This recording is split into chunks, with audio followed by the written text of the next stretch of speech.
Welcome to the intersection of technology, cybersecurity, and society. Welcome to ITSP Magazine.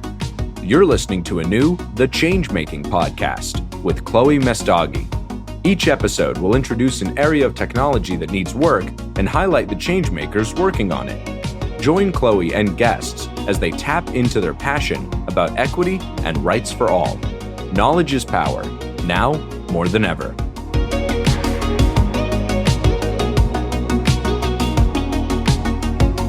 Hello, everyone, and welcome to another episode of the Changemaking podcast with ITSP Magazine. And today, we're going to be diving into Blacks in Cyber with Michaela, the founder and executive director of Blacks in Cyber. We also have Arthur on here, who's the director of operations. Michaela and Arthur, welcome. Hi, everyone. Thank you so much for having me. Excellent. Michaela, why don't you start and tell a little bit about yourself to everyone? Awesome. I can do that. Hi, everybody. I'm Michaela Barnett. I'm the founder of Black in Cybersecurity. I first found out about cybersecurity in the cybersecurity field while I was in college and undergraduate, my undergraduate program. And I was able to be able to go to a few conferences and seminars and really learn about what it was as I matriculated from college and undergrad life to professional life. So I'm really excited to tell you guys our story today. Okay, cool. Yeah, my name's Arthur. I'm actually a career changer. So I used to work in data analytics space before transitioning into cyber. I'm now working as a cloud security engineer, and definitely a big part of my successful transition was BIC. So I'm super excited to tell everybody about BIC, about Blacks in Cyber, and let you guys know what we have in store. Excellent. So let's go first down the road of Blacks in Cyber and the creation of it. Michaela, do you mind walking us down that journey of what came about or experiences that you had that led to the creation of Blacks in Cyber? And then Arthur, I want to learn everything about how you found out about Blacks in Cyber. Sure. Yes, definitely. So I was an undergraduate student. I think I'll start the story, back in undergrad when things kind of were budding and you kind of don't ever really know what you're going to do until you do it. And I guess I can definitely say it started there with a group of friends. So in undergrad, I found out what cybersecurity was and kind of how to get in different roles and sections of cyber and how that translated to, general IT and things like that. So I wanted to learn more. I formed up a little group to kind of learn more about it. We started out trying to figure out what Kali Linux was and what DEF CON was and kind of how to, situate ourselves. As I graduated and I was able to venture around the DC metro area, I went to conferences. I believe it was B-Side DC. And there I was able to kind of get to know the community and learn a little bit more about cyber in the area. So it was me, a couple college friends. We started meeting up, hanging out at different conferences, sharing knowledge, PDF, any other kind of books or tools we could use to just learn more and just gain more skills. And one became two became four. And we just became a group of people who went to conferences, exchanged information, and were able to just help one another. From there, we were able to get our first event together, which was a meetup at the local library. We kind of tended to meet up in local hacker and maker spaces. And from there, we were able to, get a group of people together to give some talks, have some snacks, and it just kind of grew from there. So we had our first talk in the Greenbelt Library, or a talk series in the Greenbelt Library. And then it kind of grew into a bigger kind of meetup scene. From there, we were able to have our first winter summit in Arlington, Virginia, right before quarantine. So we grew from just a group of people meeting up and just going to conferences to an actual, like a living, breathing body that was ready to serve the community. That's wonderful, Michaela. Arthur, I'm ready to hear. How did you discover them? Yeah. So actually, I first met Michaela at ShmooCon earlier this year. So I was pretty new to DC. I made the transition to cyber, but I was really enthusiastic about cybersecurity. And I knew that conferences would be a great way to network and meet people actually in the field. And then just kind of get to know what I was getting myself into, sort of like an immersion thing. So I met Michaela at ShmooCon, and Yeah, she started schooling me on cyber like right away. My background, where I come from in the analytics space, it's a lot more, I guess, uptight, I'd say. So I actually showed up to this conference and I was dressed in like a full three-piece suit with like a suitcase, and I had like my resume ready, and I was really all business. And it was just funny because I got there and everybody is, all cyber, dressed in t-shirts and jeans. And I was like, man, this is like completely a different world. But like I said, thankfully I had Michaela there. She was able to show me the ropes. She introduced me to a lot of cool people, and then just really helped me feel more included in the cyber community. ShmooCon was a great experience, but there were not very many attendees there who represented the Black community. So just getting to meet Michaela and the rest of Blacks in Cyber, I think it really, I guess, ignited a spark in me. And I was like, man, I can really do this. Like, this is a real thing, just made me go that much harder, and help me, ultimately succeed in my goal of transitioning into cybersecurity. Yeah, I can't imagine showing up to ShmooCon, which, if people aren't aware, it's kind of like the conference where it's hackerish, but at the same time, government and a little bit business, but everyone's wearing t-shirts and a hoodie because it's a little bit cold. But I can't imagine it would be like, here, let me bring my resume. I've done that at one point, but it wasn't in cybersecurity.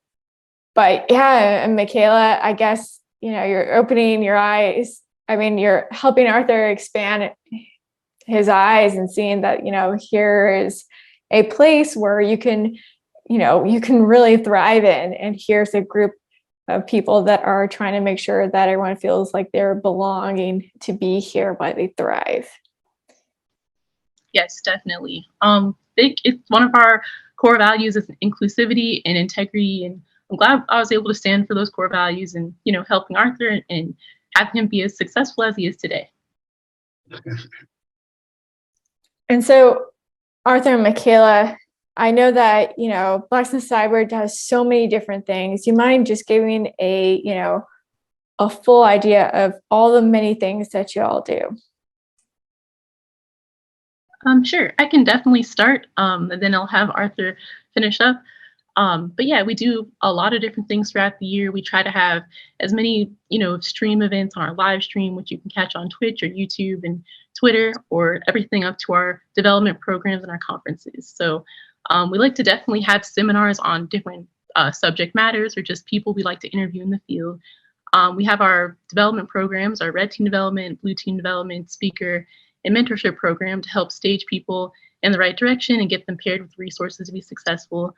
And we like to have our events as well. So as outside is opening back up and the world is kind of going back to how it used to be with different modifications, we like to kind of try to get out in the community and, just spread our wings. So we definitely pride ourselves on our village culture. So we're excited to bring back our DEF CON village that hopefully can happen every summer, and try to bring our village to other conferences as well.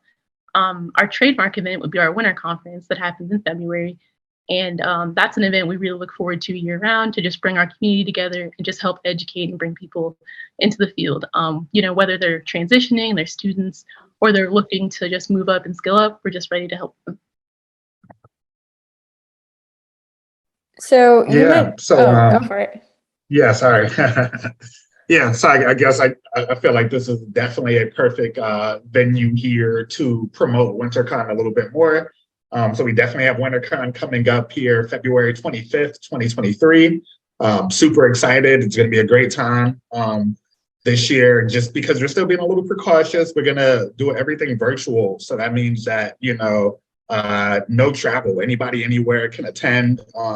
And it's going to be like in the metaverse. So there'll be opportunities to really like hang out and get to meet new people and listen to great talks about cyber. So WinterCon is going to be great. I know Michaela mentioned we are always at DEF CON every year, but this year as well. Well, not this year, excuse me. This year's almost over. But next year, we're going to be at ThoughtCon in Chicago as well. So anybody who's going to be at ThoughtCon, we'll definitely see you guys there. Yes, definitely. Whether that's a formal village or whether that's just a meetup, we're definitely trying to gather like we used to back in the good old days, which was literally like 4, maybe 5 years ago. At each conference we can have a local ambassador meet people just help welcome them into the cyber field. I was like, Arthur, you want to talk about the winter conference, but you beat me to it, like completely. But I like that you guys are also going to be at ThoughtCon.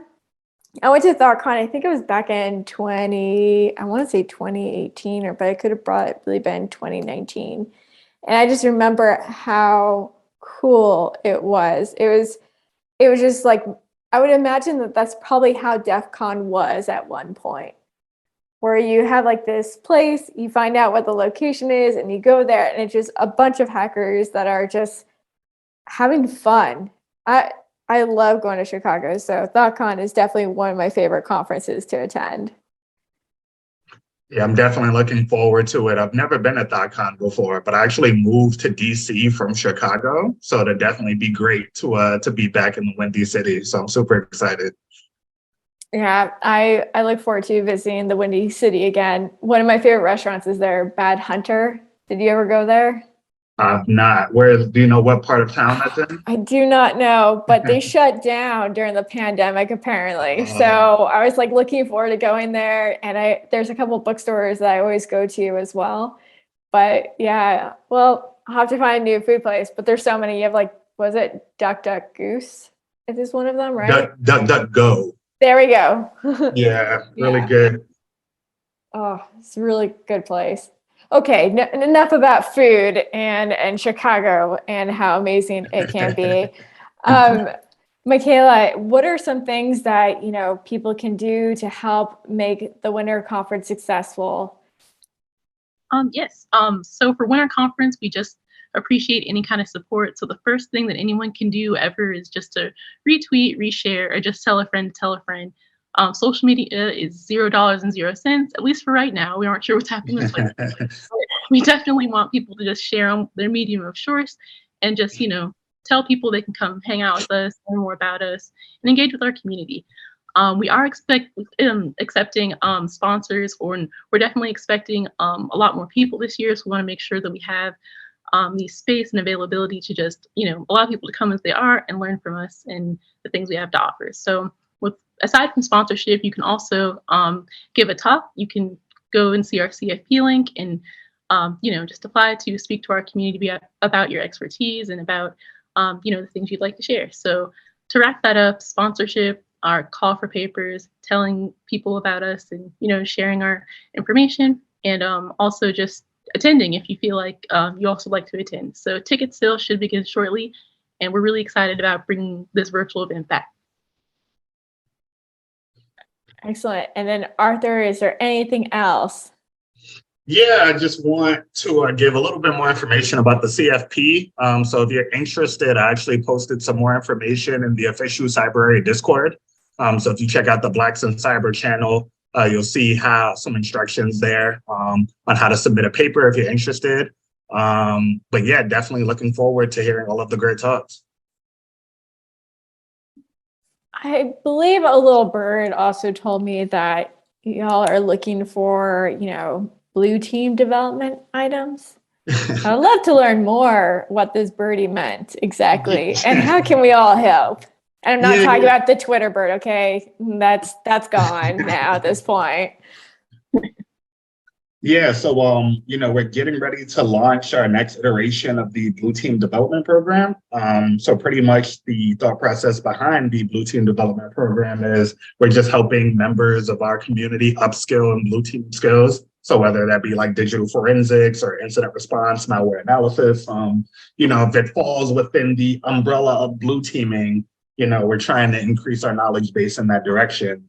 So what we're doing is we're partnering with, practicing professionals in that space, and they're going to be giving different talks like overviews and just general information about blue teaming, what makes a good blue teamer, tips and advice on how to succeed in that space, how to break into blue teaming.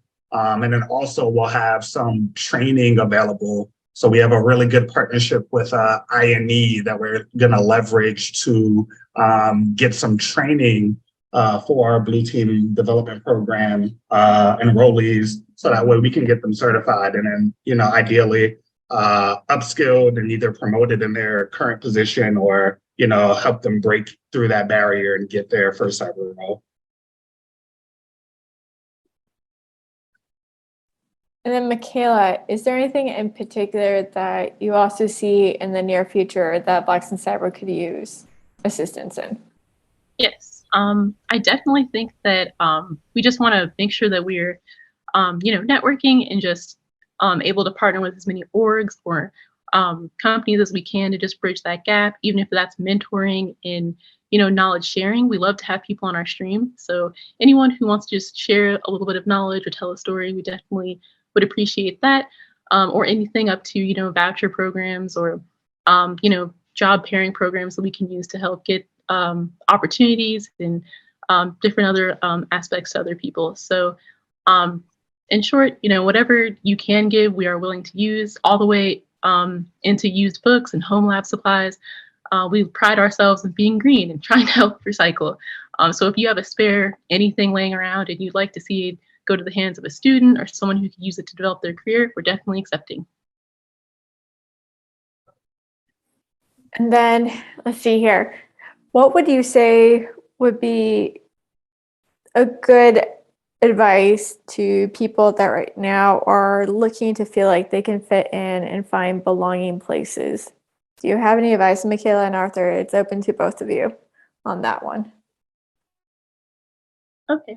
I'd say, just try to find your tribe, find your community. There's so many options for organizations, I feel like now, whether that's virtual or physical to where you are, like local chapters or entities. So I would say finding your tribe and finding your organization would be the best way to kind of help yourself. However you'd like to navigate that.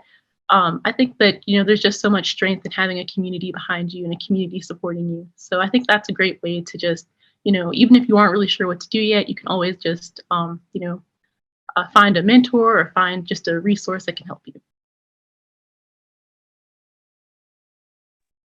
Arthur, anything else you want to add to that one? Yeah, I mean, I think Michaela really hit the bullseye there. Just finding your tribe. I think that's the most important part. And then I think once you do that, everything will fall into place. And how can, potential new members locate y'all and anything that they should know when joining? You can follow us on our website. You can follow us on social media, Twitter, Instagram, Facebook, and LinkedIn.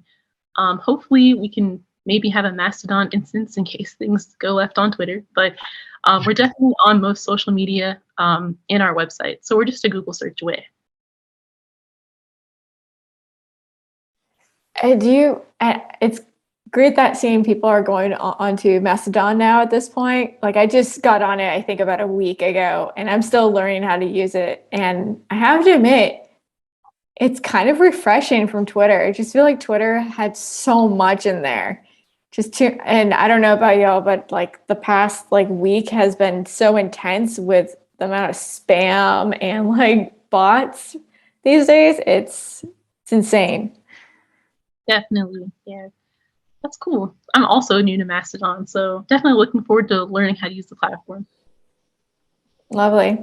And then Arthur and Michaela, do you have any references or like books or documentaries or videos that you would recommend for people to watch to learn more about Blacks in Cyber? Besides the website, just saying. Yeah, actually we have our YouTube channel, which has two of our most recent documentaries, our first Village documentary and our recap for our last DEFCON 3 Village.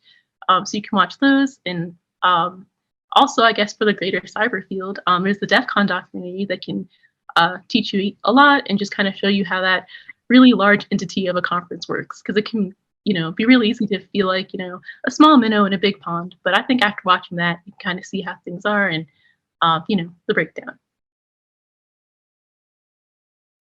Great. And then my last question I would ask, actually, no, it's probably gonna be my second. I'm just gonna start there. If there is there any way that people can help your organization? Say if they want to try to fundraise donations, do you have any suggestions for people to do that in their organization? Yes, so we can definitely help anyone if they send us an email or go to our Capture page. There's a donate section of the website where you can click on and go to our link through our physical sponsor, Calix. You can also contact the Calix Institute and reach out, and they can help you with navigating the issues. All right, and my last question for today's session is, what is the one thing that you would recommend or a takeaway that you've learned being in cybersecurity that you wish you knew at a younger part in your career history?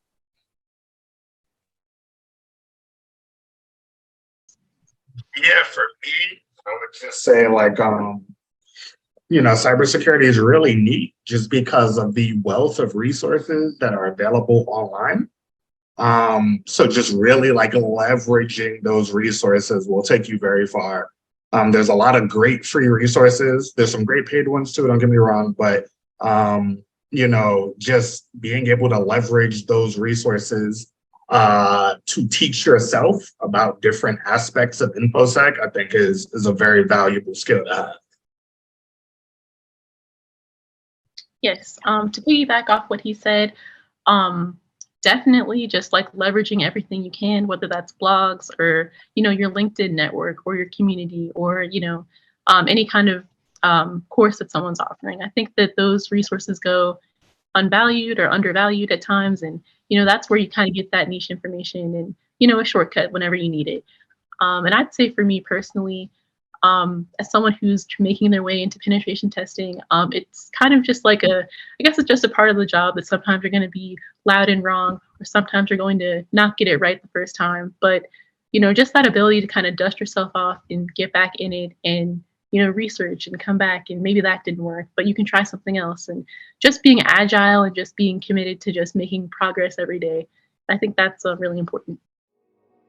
I like that. So curious. Just be curious, everyone, but also roll up your sleeves here. We can all do something to make an impact. Well, Michaela and Arthur, it was lovely to have you on here talking about Blacks in Cyber. And if anyone has any information they want to learn more, I should say, the link will be posted below. So thank you again, Michaela and Arthur, and I hope to have you on again in the near future. Thank you. Bye.